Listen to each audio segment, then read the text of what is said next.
دي که نه چې د خپل وطن ته لکه موږ پښتونخوا نوم به موږ له اخیستی دا KPK به پرېږدی دا لوز یو ټول وکړي لاس پورته کوي چې د خپلې صوبې ته به موږ پښتونخوا وایو لاس پورته کوي چې لاس هم نه پورته کوي کار ګرانېږي KPK به کم از کم نه استعمالوو ګوره دا KPK نه دی دا په موږ باندې بل NWP چې کوم دی راتپل کېږي لکه پنجاب ته PB ولې نه وایي ودې وایي که نه سن ته SND ولې نه وایي بلوچستان ته چې کوم دی لکه PSN ولې نه وایي دا KPK لکه ولې موږ ته ویلی کېږي دا هم د شناخت مسله ده چې ته خپل د وطن نوم ونه پېژنې هغه نوم چې د پنجاب نوم ګورې په تاریخ کې نشته دی ښه نګار صاحب د بلوچستان نوم هم په تاریخ کې نه وي د سن نوم هم په تاریخ کې نه وي هند او هند چې کوم دی هند دا د پښتو ټکی دی انډس سیولایزیشن دا د پښتنو په اوبو باندې جوړ شوی دی ګندارا سیولایزیشن دا د پښتونخوا په خاوره باندې جوړ شوی دی نو ستا دا د صوبې نوم چې بدلی د وطن نوم که نه په انګریزۍ حروفو باندې دا په من کې یو بل لکه انجینیرنګ کول کېږي غیر ارادي توګه باندې چې موږ د خپل د وطن نوم په صحیح توګه وانلو دویمه خبره دا ده ګوره یو خبرې خو په دې وخت کې یعنی په جذباتي انداز کې کول کېږي غیر سنجیده خبرې خلک کوي پښتانه افغانان تنګول کېږي او غیر انساني سلوک ورسه کېږي په کار دا ده په ځای د دې باندې چې ریاستونه کینې د دې مسایل حل روباسي نو یو سړی ډوزه ولي ډوزمار د ځانه جوړوي وایي تر ټکه زما وطن دی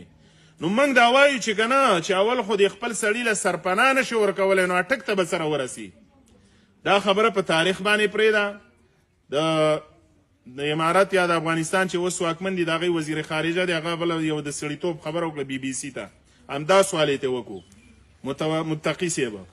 متقي صاحب وایي چې د ډیورنډ دا بحث او دا خبرې چې کوم دي که نه دا وایي زما منډیټ نه دی چې زه پرې تبصره وکړم هغه خبریال ورته وایي چې څوک به دا خبره کوي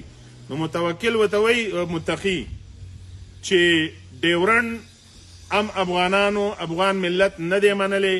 نه دی امضا کړی دی د دې په راتلونکي کې هل څه پکار دی هغه وایي دا هم زما د حکومت د وس خبره نه دا د قام خبره ده دا د ملت خبره ده دویمه خبره دا ده چې یو موږ خبره کوو که د قامیت خبره کوو نو د پښتنو خاوره د امونه واله تر د مارګلۍ کنډوه پورې ده په دې کې ریاستونه رال د ریاستونو د دې وجود نفي موږ نه کوو خو د ریاستي جبر نفي کوو موږ ګوره په یورپي یونین کې په یورپ کې 27 هېوادې یورپي یونین په نامه راغونډ شوي دي زموږ د باجوړ هلکان دی هغه یو تصویر ورکړی یو هلک دغه شان بیلجیم کې ولاړ دی او بل دی خوا غالبا پولینډ کې ولاړ دی یعنی منځ کې را درۍ نه ده دا د دوو ریاستونو په منځ کې پوله ده پوله خو په 27 هېوادونو کې ویزه نشته پاسپورټ نشته ازغن تار نشته تجارتي لارې بندې نشته کرنسي یې وکړې ده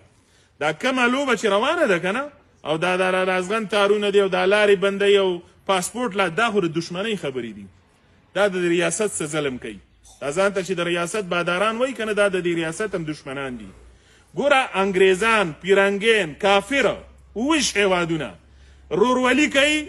پاسپورټ ختموي ویزه ختموي کرنسي یې کوي تجارت یو کوي منډۍ یو کوي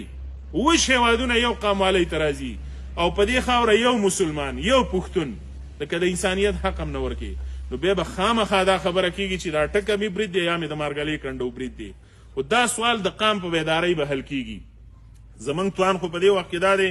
روغاني صاحب وایي ما نه یو ورځ یې پوښتنه یو کس وکړه د ازغن تار چې راخل شول چې په دې باندې څه ویل ما ویل چې دا څومره لوړ دی ویل چې یاره 10 فوټه لوړ و روغاني وایي ما ورته ویل چې دا 20 فوټه لوړ کا وایي سړي ویل چې څه مطلب ویل ما چې 20 فوټه لوړ او خبره پوره واوره مطلب مې دا دی چې دا ازغن تار اسیم په خلک باندې 20 فوټه لوړ کا خو دا 14 لارې د تجارت پکې کولا وساته مړی دې بنده کړې ده د پښتنو ته د ازغن تار خبرې کې لار تا ته نه کولاوي د تجارت ته د ډیورنډ خبره کې یا ته د اټک خبره کې خپل سړی قام چې کوم دی هغه په دې خاوره کې نشي سنبالولی نو بې وخته خبرې دي دا خبرې قام ته پرېښودل غواړي په دې وخت کې چې کومه مسله لره په کار د شپه هغې باندې خبره وشي په دې وخت کې نه د قام لانجه په ډیورنډ او په نه ډیورنډ ده او نه په اټک او په مارګله ده په دې وخت کې د قام د شناخت د قام د بقا خبره ده پښتنو ته د بقا سوال پیښ دی د دې لپاره غږ پکار دی د افغانستان ریاست لم پکار دی دی پښتنو لم پکار دی دا مسایل به حل کول غواړي جغرافیه زموږ بیخي دا ده یعنې د دې نه موږ لاس په سر کېږو نه قام بیخي زموږ افغانیت دی موږ په فخر وایو چې موږ